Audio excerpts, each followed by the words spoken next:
जय जय राम। विश्वामित्र महामुनि ज्ञानी बसई विपिन शुभ आश्रम जाना। तब मुनि बर मन कीन विचारा। तब मुनि ने विचार किया प्रभु अब तरेऊ हरण मही भारा। धरती का भार हरने के लिए भगवान का अवतार हुआ है, तो चलो उनको मांग लिया जाए। मांगने के लिए चले हैं। विश्वामित्र जी के बारे में क्या लिखा है? विश्वामित्र महामुनि ज्ञानी। बजाओ बाबा के लिए तालियां। विश्वामित्र महामुनि ज्ञानी जब तक कहाँ रहते हैं? आश्रम में। बसई विपिन शुभ आश्रम जानी। लेकिन मांगने के लिए चले, मांगने के लिए गए और द्वार पर पहुंचे। द्वारपाल ने क्या कहा? हो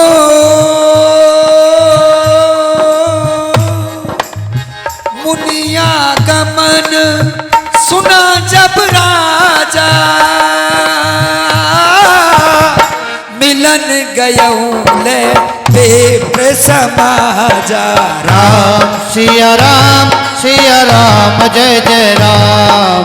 राम सिया राम जय जय राम। मुनि आगमन सुना जब राजा, मिलन गयऊ ले विप्र समाजा। कौन? विश्वामित्र जी के बारे में क्या कहा द्वारपाल ने कि मुनि आगमन, मुनि आया है। लेकिन क्या था? विश्वामित्र महामुनि ज्ञानी। लेकिन अब महा भी गया और ज्ञानी भी गया, क्योंकि मांगने के लिए चल दिया ना। मांगने के लिए जैसे ही आया तो केवल मुनि, लेकिन जैसे ही आया है अभी तो मुनि रह गया। तो महाराज ब्राह्मणों की एक सभा लेकर मिलन गयऊ ले विप्र समाजा। और महाराज ने पूछा कि किस लिए आए हो? कई कारण आगमन तुम्हारा, कई कारण आगमन तुम्हारा, कहूं सो करत न लाभों बारा। देर मत करिए, बताइए ना किस कारण आई हो। तो विश्वामित्र जी ने कहा अनुज समेत देहु रघुनाथा, इसे चरपद में होब सना था।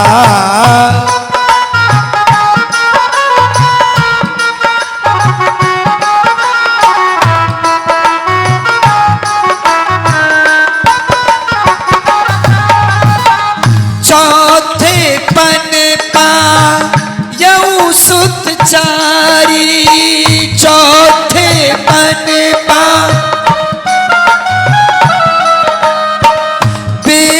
बचन नहीं कहे बिचारी।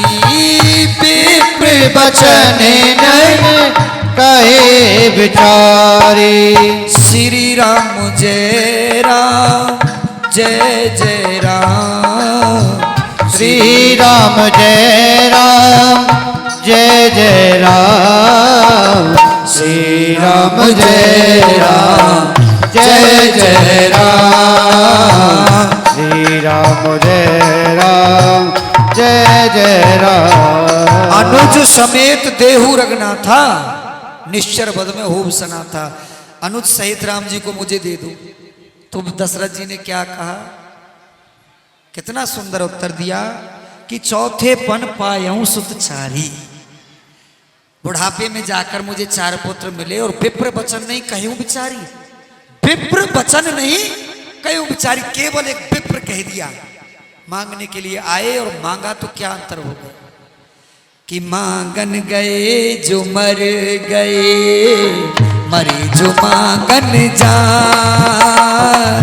मांगन गए जो मर गए, मरे जो मांगन जाए। उनते पहले वे मरे, जिन मुख निकसत नाहि राम जी, जिन मुख निकसत नाहि।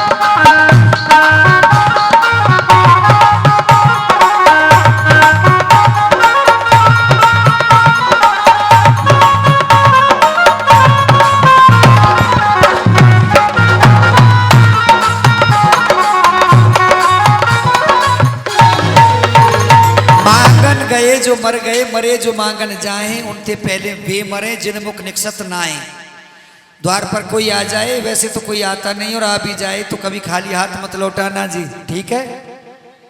ठीक है कि नहीं है?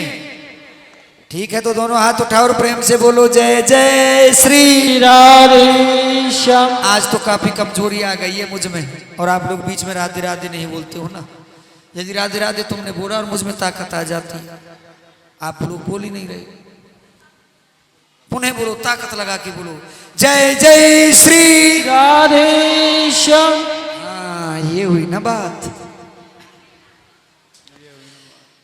देखिए समय विराम की ओर जा रहा है और हमें आगे भी चलना है, तो श्री राम कथा को थोड़ा सूक्ष्म रूप से ही लेकर चलते। राम कथा वैसे बहुत बड़ी है।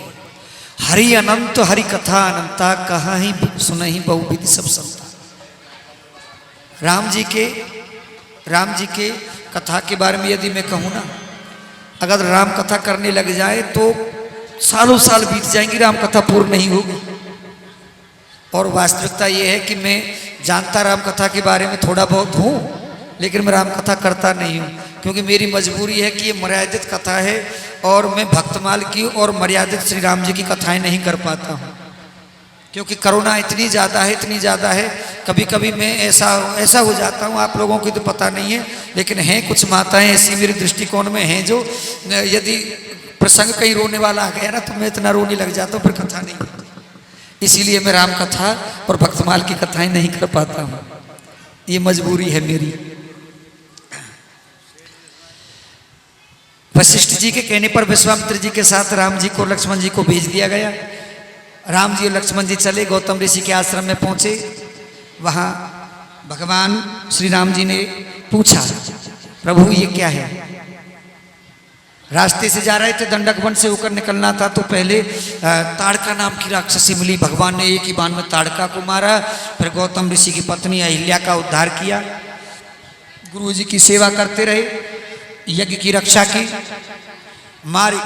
मारीच और सुबाहु को दंड दिया। मारीच को बिना फर वाला नाग बाण बांध दिया और सुबाहु का भगवान ने तत्क्षण वध कर दिया। इधर मथुरापुरी से निमंत्रण पत्र आया गुरु विश्वामित्र जी के पास, तो गुरु विश्वामित्र जी राम जी और लक्ष्मण जी को अपने साथ लेकर मिथिलापुरी पहुंचे। मिथिलापुरी में उनका बड़ा भव्य स्वागत हुआ। मिथिलापुरी में उनका बड़ा भव्य स्वागत हुआ जी। तदुपरांत वहां धनुष यज्ञ की तैयारी थी। सभी राजा महाराजा अपने अपने बल का प्रदर्शन करने के लिए आए। सभी ने अपने अपने बल का प्रदर्शन किया, लेकिन कोई भी उस धनुष को हिला तक नहीं पाया। तब जनक जी महाराज ने देवी सीता के स्वयंवर के लिए सभी राजाओं को धिक्कारा, तो लक्ष्मण जी महाराज खड़े हुए और तब लक्ष्मण जी महाराज को समझा बुझाकर बिठाया गया। विश्वामित्र जी के कहने पर भगवान श्री राघवेंद्र सरकार खड़े हुए और खेल ही खेल में भगवान श्री राघवेंद्र सरकार ने अपने बाएं हाथ से उस धनुष को उठाया। दाहिने हाथ से जैसे ही प्रत्यंचा चढ़ा रहे थे, वो धनुष टूट गया, धनुष भंग हो गया। बोलिए सियावर रामचंद्र भगवान की। सभी मिथिलापुरी की नारियां माता सीता को लेकर आई और माता सीता अपने हाथ में वरमाला लेकर खड़ी हो गई। और राम जी बड़े लंबे, देवी सीता बड़ी सुकुमारी। तो देवियां आग्रह करने लगी, प्रभु तनिक झुक जाओ ना तनक। तो राम जी कहने लगे, नहीं झुकेंगे नहीं, हम क्षत्रिय हैं, हम कैसे झुक सकते हैं।